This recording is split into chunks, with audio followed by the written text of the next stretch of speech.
Cinema പ്രേമികൾക്കിടയിൽ ഒരുപാട് ചർച്ച ചെയ്യപ്പെട്ടിട്ടുള്ള ഒരു മൂവിയാണ് ഞാനിന്ന് എക്സ്പ്ലെയിൻ ചെയ്യുന്നത്. സാധാരണ ടിപ്പിക്കൽ ഹൊറർ മൂവീസിൽ കാണാറുള്ളതുപോലുള്ള ഇരുട്ടും ഭീകരമായ ശബ്ദങ്ങളൊന്നുമില്ലാതെ ഭയമുണ്ടാക്കാൻ ഒരു ഹൊറർ മൂവിക്ക് കഴിയുമോ? കഴിയുമെന്നാണ് അരി ആസ്റ്ററിൻ്റെ മിഡ്സമ്മർ എന്ന മൂവി പറയുന്നത്. വിഷാദരോഗത്തിനടിമയായ ഡാനി എന്ന സൈക്കോളജി വിദ്യാർത്ഥിനിയാണ് ഈ ചിത്രത്തിൻ്റെ കേന്ദ്ര കഥാപാത്രം. അവളുടെ കാമുകനാണ് ക്രിസ്റ്റ്യൻ. കൂട്ടുകാരൻ പെല്ലയുടെ ക്ഷണപ്രകാരം സ്വീഡനിൽ 90 വർഷത്തിലൊരിക്കൽ മാത്രം നടക്കുന്ന 9 ദിവസം ദൈർഘ്യമുള്ള മിഡ്സമ്മർ ആഘോഷത്തിൽ പങ്കെടുക്കാൻ ക്രിസ്റ്റ്യനും കൂട്ടുകാരും തീരുമാനിക്കുന്നു. ആ യാത്രയിലൂടെ ഡാനിയിൽ നിന്നും പൂർണ്ണമായും അകലാനും അവന് പദ്ധതിയുണ്ട്. എന്നാൽ ക്രിസ്റ്റ്യൻ്റെ കണക്കുകൂട്ടലുകൾ തെറ്റിച്ചുകൊണ്ട് ഡാനിയും അവരുടെ ഒപ്പം യാത്രയിൽ പങ്കുചേരുകയാണ്.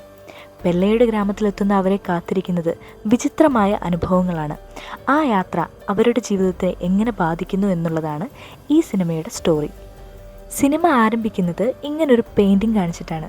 സത്യത്തിൽ ഈ പെയിൻറ്റിങ്ങിൽ സിനിമയുടെ കഥ മുഴുവനുണ്ട്. അതുകൊണ്ട് ഈ പെയിൻറ്റിങ് നമുക്ക് തൽക്കാലം അങ്ങ് മറന്നേക്കാം. അടുത്ത സീനിൽ ഡാനി അവളുടെ അച്ഛനും അമ്മയ്ക്കും ഒരു മെസ്സേജ് അയക്കുകയാണ്.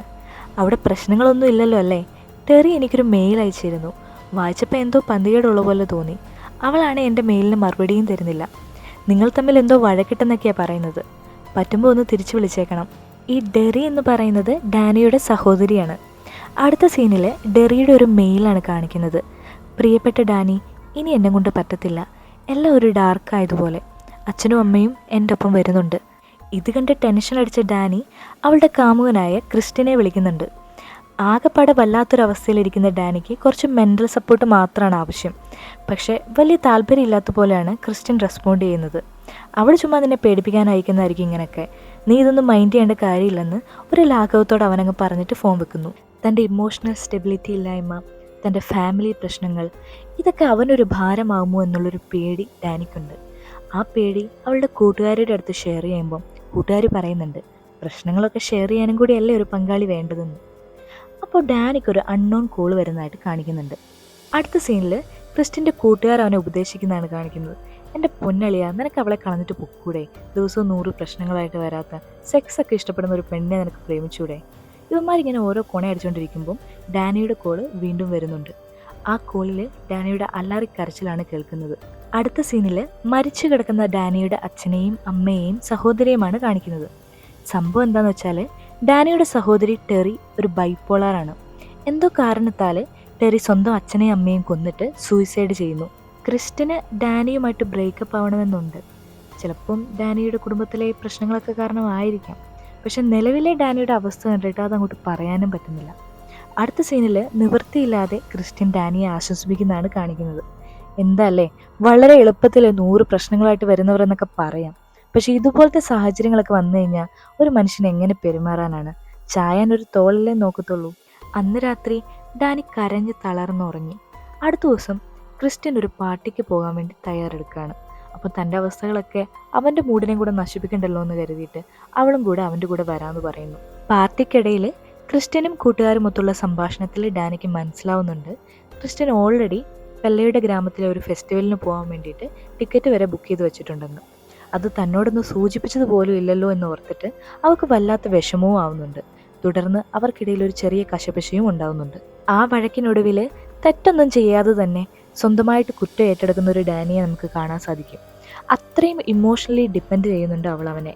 അവളെ ഒന്ന് സമാധാനിപ്പിക്കാൻ വേണ്ടിയിട്ട് ക്രിസ്റ്റ്യൻ പറയുന്നുണ്ട്, ഞാൻ നിന്നെ സർപ്രൈസ് ആയിട്ട് ഇൻവൈറ്റ് ചെയ്യാൻ വേണ്ടി ഇരിക്കുമായിരുന്നു എന്ന്. അവൻ വിചാരിച്ചത് അവൾ വരില്ലെന്നാണ്. അവന് മാത്രമല്ല, ക്രിസ്റ്റ്യൻ്റെ ഫ്രണ്ട്സായ പെല്ലെ ഒഴിച്ച് ജോഷിനും മാർക്കിനും അവൾ കൂടെ വരുന്നത് തീരെ ഇഷ്ടമല്ല. പക്ഷെ പ്രതീക്ഷകളൊക്കെ തെറ്റിച്ച് ഡാനിയും അവരുടെ ഒപ്പം സ്വീഡനിലേക്ക് യാത്ര തിരിക്കുന്നു. ഡാനിക്കൊരു കണക്കിന് ഡിപ്രഷൻ ആയിട്ടുണ്ട്. പക്ഷെ അതൊന്നും ക്രിസ്റ്റ്യനെ അഫക്റ്റ് ചെയ്യാതിരിക്കാൻ അവൾ പ്രത്യേകം ശ്രദ്ധിക്കുന്നുമുണ്ട്. അങ്ങനെ അവരെല്ലാവരും സ്വീഡനിലെത്തി. പെല്ലെ അവൻ്റെ ബ്രദറായ ഇങ്മങ്ങിനെ എല്ലാവർക്കും പരിചയപ്പെടുത്തി കൊടുക്കുന്നുണ്ട്. ഇങ്മങ്ങും അവൻ്റെ 2 സുഹൃത്തുക്കളെ ഈ ആഘോഷത്തിലേക്ക് ഇൻവൈറ്റ് ചെയ്തിട്ടുണ്ട്, കോണിയും സൈമണും. മൊത്തത്തിലൊരു പ്ലസൻ്റ് ആയിട്ടുള്ള അന്തരീക്ഷം. ഇങ്മങ് ഒരു മഷ്റൂം ടീ കുടിക്കാൻ കൊടുക്കുന്നുണ്ട് ഡാനിക്ക്. അതിൻ്റെ ആഫ്റ്റർ എഫക്റ്റിൽ എല്ലാത്തിൻ്റെ കിളി പോയിട്ടിരിക്കുന്ന സീനാണ് ഈ കാണിക്കുന്നത്. എല്ലാവരും പരസ്പര വിരുദ്ധമായിട്ട് എന്തൊക്കെയോ പുലമ്പുന്നുണ്ട്. സ്വാഭാവികം. ഡ്രഗിൻ്റെ ലഹരിയിൽ ഡാനി സപ്രസ് ചെയ്ത് വെച്ചേക്കുന്ന ട്രോമാസൊക്കെ തുള്ളിക്കേറി വരുന്നുണ്ട്.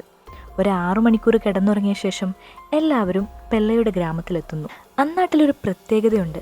അവിടെ പകൽ കൂടുതലും രാത്രി കുറവുമാണ്.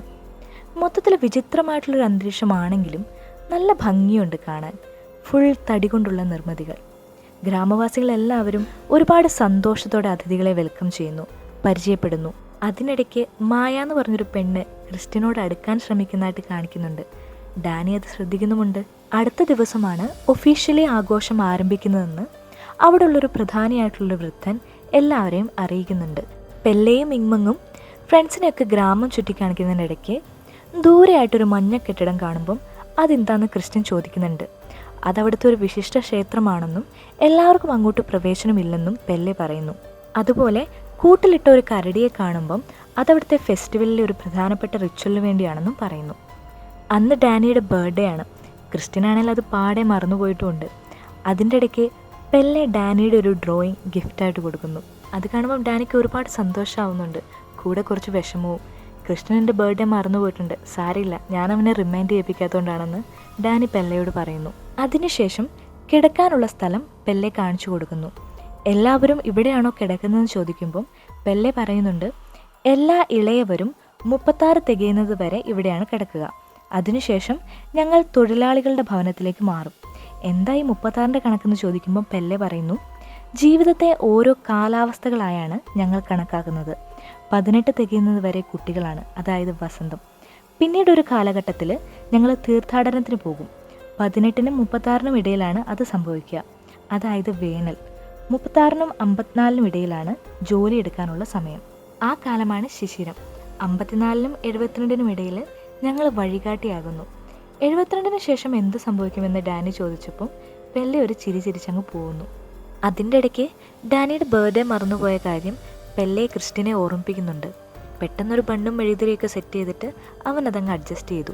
അടുത്ത ദിവസം ഗ്രാമവാസികൾ എല്ലാവരും കൂടി അതിഥികൾക്കായി ഒരു വിരുന്നൊരുക്കുന്നു. അതിലൊരു ഗസ്റ്റ് പോലെ ഒരു വൃദ്ധ ദമ്പതിമാർ വന്നു നിൽപ്പുണ്ട്. വിരുന്നിനു ശേഷം അവരൊരു മലയിലേക്ക് കയറി പോകുന്നുണ്ട്. അവിടെ എത്തിയതിനു ശേഷം അവരുടെ കൈ മുറിച്ച് രക്തം ഒരു ശിലാവിഗ്രഹത്തിൻ്റെ മുന്നിൽ തേക്കുന്നു. ശേഷം അവർ മലയിൽ നിന്ന് താഴേക്ക് എടുത്തു ചാടുകയാണ്. അതുവരെ കൂളായിട്ടിരുന്ന ഡാനിയും ക്രിസ്റ്റിനും ഒക്കെ പേടി ചന്താളിച്ച് നിൽക്കുവാണ് ആ സീൻ കണ്ടിട്ട്. എന്താ സംഭവിക്കുന്ന അവർക്ക് മനസ്സിലാവുന്നില്ല. വൃദ്ധ തൽക്ഷണം മരിച്ചു. വൃദ്ധൻ മരിക്കാത്തതുകൊണ്ട് ഗ്രാമത്തിലെ പ്രധാനികൾ ഒരു ചുറ്റിക എടുത്തുകൊണ്ട് വന്ന് വൃദ്ധൻ്റെ തല തല്ലി പൊളിച്ചു കൊല്ലുന്നു. ഡാനി ആകെപ്പാടെ മരവിച്ച് കിളി പോയപോലെ നിൽക്കുകയാണ്. കോണിയും സൈമണും പരിഭ്രാന്തരായിട്ട് ബഹളം വയ്ക്കാൻ തുടങ്ങി. അപ്പം ഗ്രാമത്തിൻ്റെ നേതാവായിട്ടുള്ള ഒരു ലേഡി വന്നിട്ട് അവരെ സമാധാനിപ്പിച്ച് കൺവിൻസ് ചെയ്യാൻ ശ്രമിക്കുകയാണ്.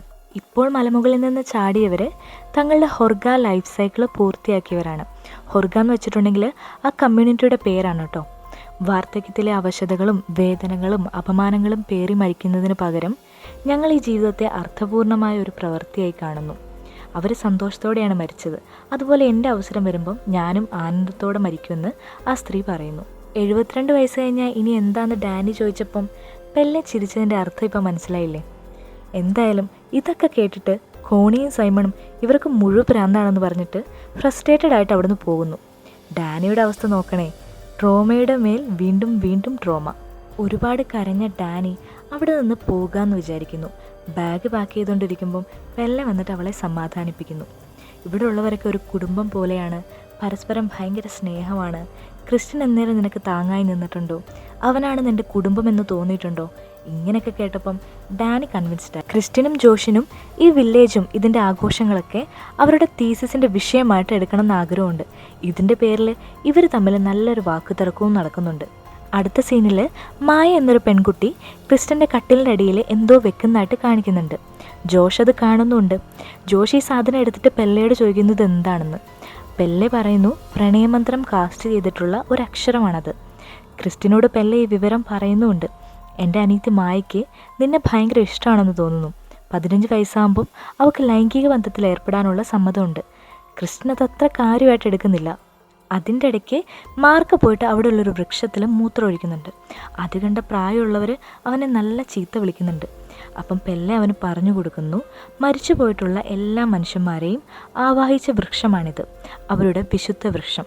അപ്പം മാർക്ക് പറയുന്നുണ്ട്, ഇതെനിക്കെങ്ങനെ അറിയാനാ, ഇത് വീണെടുക്കുന്ന ഒരു മരമല്ലേ. എന്തായാലും മാർക്ക് അവരുടെ നോട്ടപ്പുള്ളിയായി. അടുത്ത സീനിൽ കോണി സൈമണെ തപ്പി നടക്കുവാണ്. സൈമണെ കാണാനില്ല. ഒരു വൃദ്ധൻ അവളോട് പറയുന്നു അവനെ സ്റ്റേഷനിലേക്ക് കൊണ്ടാക്കി ഇനിയിപ്പോൾ ഒരു ട്രക്ക് വരും നിന്നെയും കൂടെ കൊണ്ടാക്കാനെന്ന്. അപ്പോൾ അവൾ പറഞ്ഞു, അവൻ എന്നോട് പറയാതെ പോകേണ്ട കാര്യമില്ല, ഇതെന്ത് കോപ്പെന്ന് പറഞ്ഞിട്ട് കോണി ദേഷ്യപ്പെട്ട് നടന്നു പോകുന്നു. ഇതൊക്കെ കേട്ട ഡാനിക്ക് കുറച്ച് സംശയം തോന്നുന്നുണ്ട്. അവൾ വേഗം ക്രിസ്റ്റിനെ കാര്യം അറിയിക്കുന്നു. പക്ഷെ ക്രിസ്റ്റിൻ അതിന് വലിയ സീരിയസ്നെസ് ഒന്നും കൊടുക്കുന്നില്ല. കാരണം അവനവൻ്റെ തീസിസിൽ മാത്രമാണ് ശ്രദ്ധ. എന്തൊക്കെ ചുറ്റും നടന്നാലും ക്രിസ്റ്റിൻ സ്വന്തം കാര്യത്തിൽ മാത്രമാണ് നോട്ടം എന്നത് ഡാനി അത്ഭുതത്തോടെ നോക്കിക്കാണുന്നു. ഡാനി അവിടെയുള്ളവരോടൊക്കെ സൈമനെ കണ്ടായിരുന്നു എന്ന് ചോദിക്കുമ്പം എല്ലാവരും ഒരേ മറുപടി, അവനെ സ്റ്റേഷനിൽ കൊണ്ടുവിട്ടായിരുന്നല്ലോ. എന്തൊരൊത്തൊരുമ അല്ലേ. അതിൻ്റെ ഇടയ്ക്ക് ജോഷ് ഒരു മുതിർന്ന ആളോട് അവരുടെ വിശുദ്ധ ഗ്രന്ഥമായ, അതായത് റൂബി റാഡറിനെ പറ്റി ചോദിച്ചറിയുന്നുണ്ട്. ഈ ബുക്കിൻ്റെ അവസാനം കുറേ ഒഴിഞ്ഞ താളുകൾ കാണാം. കാരണം ഓരോന്ന് കൂട്ടിച്ചേർത്തുകൊണ്ടിരിക്കും ഈ ബുക്കിലേക്ക് എപ്പോഴും. ഒരവസാനമില്ലാത്തൊരു രചനയാണിത്. ഞങ്ങളുടെ പക്കൽ ഇതുപോലുള്ള 100,000 രചനകളുണ്ട്. അപ്പോൾ ഇതിലേക്ക് പുതുതായി എന്തൊക്കെ ചേർക്കണമെന്ന് ആരാണ് തീരുമാനിക്കുന്നതെന്ന് ജോഷ് ചോദിച്ചപ്പം അയാൾ പറയുന്നു റൂബനാണെന്ന്.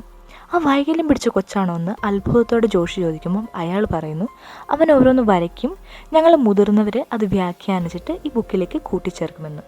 അടുത്ത സീനിൽ എല്ലാവരും ഭക്ഷണം കഴിച്ചുകൊണ്ടിരിക്കുമ്പം ക്രിസ്റ്റിൻ്റെ ഫുഡിൽ നിന്ന് മാത്രം ഒരു മുടി കിട്ടുന്നു. അതുപോലെ തന്നെ അവൻ്റെ ഡ്രിങ്ക് മാത്രം മറ്റുള്ളവരിൽ നിന്ന് കുറച്ച് റെഡിഷ് ആയിട്ടും കാണുന്നു. ഇതിനാരും വലിയ പ്രാധാന്യം കൊടുക്കുന്നില്ല. പക്ഷെ നിങ്ങൾ ഈ സീൻ ശ്രദ്ധിച്ചിരുന്നോ? ഇത് ആ ഗ്രാമത്തിലെ പ്രസിദ്ധമായൊരു പ്രണയകഥയാണ്. അതായത് ഒരു പെൺകുട്ടിക്ക് ഒരു പുരുഷനോട് അതിയായ പ്രേമം തോന്നുന്നു. പക്ഷെ അയാൾ അവളെ മൈൻഡ് ചെയ്യുന്നില്ല. അവനെ വശീകരിക്കാൻ വേണ്ടിയിട്ട് അവളുടെ പ്യൂബിക് ഹെയർ ഭക്ഷണത്തിൽ ചേർക്കുന്നു. അതുകൂടാതെ ആർത്തവ രക്തം പാനീയത്തിലും കലർത്തുന്നു. അത് ഭക്ഷിച്ചിട്ട് അവന് അവളോട് തിരിച്ചും പ്രേമം തോന്നുന്നു. ഈ സെയിം കാര്യമാണ് മായ ക്രിസ്റ്റിൻ്റെ അടുക്കലും ചെയ്തിരിക്കുന്നത്. പക്ഷേ ഇതൊന്നും നമ്മുടെ പാവം ക്രിസ്റ്റിൻ അറിയുന്നില്ല. അതിൻ്റെ ഇടയ്ക്ക് മാർക്കിനെ ഒരു പെണ്ണ് എന്തോ കാണിച്ചു തരാമെന്ന് പറഞ്ഞിട്ട് കൂട്ടിക്കൊണ്ടു പോകുന്നു. ആ ദിവസം രാത്രി ജോഷ് അവരുടെ വിശുദ്ധ ഗ്രന്ഥത്തിൻ്റെ ഫോട്ടോസ് എടുക്കാൻ വേണ്ടിയിട്ട് രഹസ്യമായിട്ട് ചെല്ലുന്നു. പക്ഷേ ആരോ ജോഷിൻ്റെ തലയിലടിച്ചിട്ട് ബോധം കെടുത്തി എങ്ങോട്ടേക്കോ വലിച്ചുകൊണ്ട് പോകുന്നു. പിന്നീട് ജോഷിനെയും മാർക്കിനെയും ആരും കണ്ടിട്ടില്ല. അടുത്ത ദിവസം രാവിലെ ഭക്ഷണം കഴിച്ചുകൊണ്ടിരിക്കുമ്പം ജോഷും മാർക്കും എവിടെ പോയെന്ന് ഡാനി ക്രിസ്റ്റിനോട് ചോദിക്കുന്നു. ക്രിസ്റ്റിൻ പറയുന്നത് മാർക്ക് ഏതോ പെണ്ണിൻ്റെ കൂടെ പോയി, ജോഷിൻ്റെ കാര്യം ഞാൻ തിരക്കാറില്ലെന്ന്. അപ്പോഴാണ് ഒരു മുതിർന്ന വൃദ്ധൻ എണീറ്റ് എന്ന് എല്ലാവരോടായിട്ട് പറയുന്നത്, ഇന്നലെ രാത്രി റൂബി റാഡറിൻ്റെ 19ാം പുസ്തകം കാണാതെ പോയിട്ടിരിക്കുകയാണ്. ആരുടെയും മേൽ വിരൽ ചൂണ്ടാൻ ഞങ്ങൾക്ക് താല്പര്യമില്ല. അതുകൊണ്ട് ആരാണോ എടുത്തത് അയാൾ തന്നെ യഥാസ്ഥാനത്ത് കൊണ്ടുവയ്ക്കേണ്ടതാണെന്ന്. അപ്പോൾ ക്രിസ്റ്റിൻ ഏതാണ്ട് ഉറപ്പായി ജോഷ് ആ ബുക്ക് അടിച്ചുകൊണ്ട് പോയിന്ന്. അടുത്ത സീനിൽ മേക്യോൻ മത്സരത്തിൽ ഡാനി പങ്കെടുക്കുന്നതാണ് കാണിക്കുന്നത്. ഈ മേക്യോൻ മത്സരം എന്ന് പറയുന്നത് അവരുടെ ഒരു പ്രധാനപ്പെട്ട ആചാരമാണ്. അതായത് വളരെ കാലങ്ങൾക്ക് മുൻപ് പൈശാചിക ശക്തി ഹൊർഗൻ പെൺകുട്ടികളെ മയക്കി നൃത്തം ചെയ്യിപ്പിക്കുമായിരുന്നു. നൃത്തം തുടങ്ങിയാൽ അത് നിർത്താൻ കഴിയാതെ അവർ കുഴഞ്ഞു വീണു മരിക്കുമായിരുന്നു. ഇന്ന് പൈശാചിക ശക്തിയെ പ്രതിരോധിക്കാനായുള്ള ജീവൻ മരണ പോരാട്ടത്തിൽ വീഴും വരെ അവിടുത്തെ പെൺകുട്ടികൾ നൃത്തം ചെയ്യും. അങ്ങനെയാണ് ഈ മത്സരം ഒരു ആചാരമായത്. പങ്കെടുക്കുന്ന എല്ലാ പെൺകുട്ടികൾക്കും ഓരോ പാനീയം കുടിക്കാൻ കൊടുക്കുന്നുണ്ട്. അതിൻ്റെ ലഹരിയിൽ മത്സരിക്കണം. ഓരോ ഘട്ടത്തിൽ ഓരോരുത്തർ കുഴഞ്ഞു വീഴും. അവസാനം ആരാണോ പിടിച്ചു നിൽക്കുന്നത് അയാൾ ജയിക്കും. എന്തായാലും ഈ മത്സരത്തിൽ നമ്മുടെ ഡാനി ജയിച്ചിട്ട് മേക്യൂനാകുന്നു.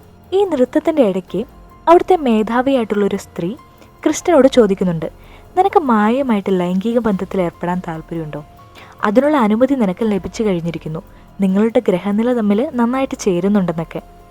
അപ്പം ക്രിസ്ത്യൻ ചോദിക്കുന്നുണ്ട്, നിങ്ങൾ എന്താണ് ഈ പറയുന്നത്? ഞാൻ ആ പെണ്ണിനോട് സംസാരിച്ചിട്ട് പോലും ഇല്ലെന്നൊക്കെ. അപ്പോൾ ലേഡി പറയാണ്, അത് സാരമില്ല, നീ വരുന്നതിന് മുന്നേ നിൻ്റെ ഫോട്ടോ പെല്ലെ കാണിച്ചിട്ടുണ്ട്, നിന്നെ മായ ഓൾറെഡി സ്വീകരിച്ചു കഴിഞ്ഞു എന്നൊക്കെ. ആക്ച്വലി ക്രിസ്റ്റിന് വലിയ താല്പര്യമൊന്നുമില്ല. പക്ഷേ തൻ്റെ പ്രബന്ധം തയ്യാറാക്കാൻ ഇതൊരു മുതൽക്കൂട്ടാകുമോ എന്നൊരു സെക്കൻഡ് തോട്ടും ക്രിസ്റ്റിനുണ്ട്. ഡാനിയെ ഇത് അറിയിക്കില്ലെന്നും ആ സ്ത്രീ പറയുന്നുണ്ട്. മത്സരത്തിൽ ജയിച്ച ഡാനിയെ അവിടെയുള്ള എല്ലാവരും പ്രശംസിക്കുന്നു. ആഘോഷത്തിൻ്റെ ഭാഗമായിട്ട് അവിടെയുള്ള മുതിർന്നവർ ഡാനിയോട് പറയുന്നു തങ്ങളുടെ വിളകളെ അനുഗ്രഹിക്കാൻ. ക്രിസ്റ്റിനെ ഒപ്പം കൂട്ടാൻ അനുവാദമുണ്ടോ എന്ന് ചോദിക്കുമ്പോൾ ഇല്ല എന്നും പറയുന്നു. ഡാനി പോയപ്പം നൈസായിട്ട് എന്തോ കുടിക്കാൻ കൊടുത്ത് ക്രിസ്റ്റിനെ മയക്കി മായയുടെ അടുത്തേക്കും കൊണ്ടുപോകുന്നു. പൂക്കൾ കൊണ്ടുള്ള പാത വിരിച്ച് ഡാനിയെ അങ്ങോട്ടും, പൂക്കൾ കൊണ്ടുള്ള പാത വിരിച്ച് ക്രിസ്റ്റിനെ ഇങ്ങോട്ടും. എന്താ അല്ലേ, ഓരോരോ ആചാരങ്ങളാണെന്ന് ഓർക്കുമ്പോൾ ഒരു സമാധാനമുണ്ട്. ഈ പരിപാടിയും ഒരു പ്രത്യേക ചടങ്ങായിട്ടാണ് കാണിക്കുന്നത്. അതായത് ഒരുപാട് നഗ്നരായ സ്ത്രീകൾ ചുറ്റും നിൽക്കുന്നു. നടുക്കൊരു പൂമെത്തയിൽ മായ വിവസ്ത്രയായിട്ട് കിടക്കുന്നു. ക്രിസ്റ്റിനെ ആനയിച്ചുകൊണ്ട് വരുന്നു. അവർ തമ്മിൽ ബന്ധപ്പെടുമ്പം അവരുടെ ശീൽക്കാര ശബ്ദങ്ങൾക്കൊപ്പം ചുറ്റുമുള്ളവരും പങ്കുചേരുന്നു. ഈ സീൻ ഡാനി കാണുന്നുണ്ട്. ക്രിസ്ത്യൻ തന്നെ ചതിച്ചതോർത്ത് ഡാനി നെഞ്ചുപൊട്ടി കരയുന്നു.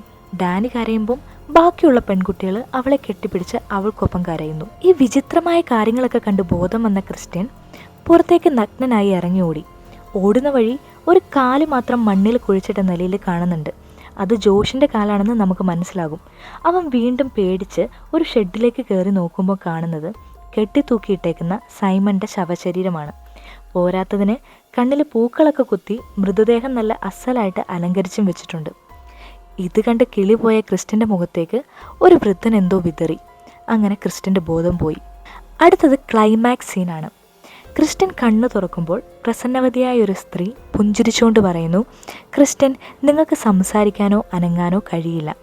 അതിനുശേഷം മേധാവിയായിട്ടുള്ളൊരു വൃദ്ധൻ പറഞ്ഞു തുടങ്ങുന്നു. അപ്പോഴാണ് അവരുടെ പ്രധാന ആചാരത്തിൻ്റെ ചുരുളഴിയുന്നത്. അതായത് 9 ദിവസത്തെ ആഘോഷത്തിന് 9 പേരെ ബലി നൽകണം. 4 പുറത്തുനിന്നുള്ള മനുഷ്യന്മാരും 4 ഗ്രാമത്തിലുള്ളവരും. പുറത്തുനിന്നുള്ളവരാണ് കോണി, സൈമൺ, മാർക്ക്, ജോഷ്. ഇവരെ 4 പേരെയും ഓൾറെഡി കൊന്നു കളഞ്ഞിട്ടുണ്ട്. ഗ്രാമത്തിലുള്ള 2 പേരും മരിച്ചു. ബാക്കിയുള്ള 2 പേര് സ്വമേധയാ മരിക്കാനായിട്ട് റെഡിയായിട്ട് നിൽപ്പുണ്ട്. അതിൽ ഒരാൾ പെല്ലയുടെ ബ്രദറായ ഇങ്മങ്ങാണ്. 9ാമത്തെ ആളായിട്ട് ആര് വേണം എന്നുള്ളത് മേക്യൂനിൻ്റെ തീരുമാനമാണ്. ഗ്രാമത്തിലുള്ള ഒരാളെയും ക്രിസ്റ്റിനെയും ചൂണ്ടിക്കാണിച്ചിട്ട് ഡാനിയോട് സെലക്ട് ചെയ്യാൻ പറയുന്നു. ഡാനി ഒരു സംശയം കൂടാതെ ക്രിസ്റ്റിനെ ചൂണ്ടിക്കാണിക്കുന്നു. അതിനിടയ്ക്ക് ബലി കൊടുക്കാനുള്ള ആളുകളെ കൊണ്ട് കൊടുത്തതിന് പെല്ലയ്ക്ക് ഇലകൾ കൊണ്ടുള്ളൊരു ക്രൗണും കിട്ടുന്നുണ്ട്. അതിനുശേഷം ഈ 9 പേരെയും സിനിമയുടെ ആദ്യം കാണിച്ചിട്ടുള്ള ആ മഞ്ഞ ക്ഷേത്രത്തിൽ ഒരു പ്രത്യേക ആകൃതിയിൽ വെക്കുന്നു. ക്രിസ്റ്റിനെ ഒരു കരടിയുടെ തോലുകൊണ്ട് കെട്ടി നടുക്കും വെക്കുന്നു. എന്നിട്ട് തീ കൊളുത്തുന്നു. പൊള്ളുമ്പം ജീവനോടെയുള്ള ആ 2 പേരുടെ കരച്ചിൽ കേട്ടിട്ട് ഗ്രാമവാസികളെല്ലാം അവരുടെ ഒപ്പം കരയുന്നുണ്ട്, കൂടെ ഡാനിയും. സിനിമ അവസാനിക്കുന്നത് കരഞ്ഞുകൊണ്ടിരിക്കുന്ന ഡാനിയുടെ മുഖത്ത് ഒരു ചിരി കാണിച്ചുകൊണ്ടാണ്. സിനിമ അവസാനിച്ചു. എന്നാലും പൊതുവെ ഈ സിനിമ കാണുമ്പോൾ തോന്നാറുള്ള കുറച്ച് സംശയങ്ങൾക്ക് ക്ലാരിറ്റി വരുത്താം. ഈ സിനിമ കാണുമ്പോൾ ചിലർക്കൊരു ഹൊറർ ഫീൽ തോന്നാം, ചിലർക്ക് ഡിസ്റ്റർബിംഗ് ആവാം, മറ്റു ചിലർക്ക് ഡ്രഗ് അടിച്ചതുപോലുള്ളൊരു ട്രിപ്പി മൂഡായിരിക്കാം. ഡാനി അവസാനം ചിരിച്ച എന്തിനാണെന്നൊരു സംശയം ഉണ്ടാകാം. സിനിമയുടെ ആദ്യം മുതലേ സങ്കടങ്ങളുടെ ഒരു കടൽ തന്നെ കടിച്ചമർത്തിയാണ് ഡാനി എന്ന കഥാപാത്രത്തെ കാണിക്കുന്നത്. ജീവിതത്തിൽ അവൾ ഏറ്റവും കൂടുതൽ ഇമോഷണലി അറ്റാച്ച്ഡ് ആയിരിക്കുന്ന ക്രിസ്ത്യനും തന്നെ ചതിക്കുന്നുവെന്ന തോന്നൽ അവൾക്കുണ്ടാകുന്നു. എന്നാൽ ഈ ഹൊർഗ കമ്മ്യൂണിറ്റിയിലാവട്ടെ കരച്ചിലിൻ്റെ മൂർധന്യ അവസ്ഥയിലും അവളുടെ കൂടെ കരയാൻ ആളുകളുണ്ട്. അവളുടെ അഭിപ്രായങ്ങൾക്ക് വിലയുണ്ട്. അവളെ സംബന്ധിച്ച് ഇനിയെങ്കിലും ജീവിതത്തിൽ സന്തോഷമുണ്ടാകാൻ പോകുന്നുവെന്ന തോന്നലായിരിക്കാം ആ ചിരിയുടെ അർത്ഥം. ഈ കമ്മ്യൂണിറ്റിയെ പറ്റി പറയുവാണെങ്കിൽ അന്ധവിശ്വാസങ്ങളുടെയും വിചിത്ര ആചാരങ്ങളുടെയും ഒരു കലവറ തന്നെയാണ്. അതിൽ സംശയമൊന്നുമില്ല. അവരുടെ മറ്റൊരു പ്രത്യേകത സഹാനുഭൂതിയാണ്. അതിൻ്റെ ഉദാഹരണങ്ങളാണ് 72 വയസ്സ് കഴിഞ്ഞവർ ചാടി മരിച്ചപ്പോൾ ബാക്കിയുള്ള ഗ്രാമവാസികൾ ഒപ്പം കരഞ്ഞത്. ക്രിസ്ത്യനുമായി ലൈംഗിക ബന്ധത്തിൽ ഏർപ്പെട്ടപ്പം അവളുടെ വികാരം ഏറ്റെടുക്കാൻ ചുറ്റും ആളുകളുണ്ട്. അത്തരത്തിൽ ഒരുപാട് രംഗങ്ങളുണ്ട്. ഈ സിനിമയിൽ പ്രകൃതിയാണ് ഈ കമ്മ്യൂണിറ്റിയുടെ എല്ലാം. അതുകൊണ്ടാണ് എല്ലാ സീൻസിലും ഇല, പൂക്കൾ, മരങ്ങൾ തുടങ്ങി പ്രകൃതിയുടെ ടച്ചുള്ളത്. ക്രിസ്ത്യനെ മായയുമായിട്ട് ലൈംഗിക ബന്ധത്തിൽ ഏർപ്പെടുത്തിയതിൻ്റെ കാരണം ആ കമ്മ്യൂണിറ്റിയിലെ രക്തബന്ധത്തിലുള്ളവരുടെ തന്നെ പ്രത്യുൽപാദനത്തിലൂടെ ജനിതക വൈകല്യമുള്ള കുട്ടികളുണ്ടാകുന്നു. റൂബൻ ഒരു ഉദാഹരണമാണ്. അതുകൊണ്ട് പുറത്തുനിന്ന് ആളുകളെ ക്ഷണിച്ച് ആരോഗ്യമുള്ള കുട്ടികളെ ഉണ്ടാക്കാനാണ് ആ ഒരു ആചാരം. ഇത് കൂടുതൽ മനസ്സിലായിട്ടുള്ളവർ ദയവായിട്ട് കമൻ്റ് ഇടണം. അതുപോലെ തെറ്റുകൾ എന്തെങ്കിലും ഉണ്ടെങ്കിൽ അത് തിരുത്തുകയും ചെയ്യണം.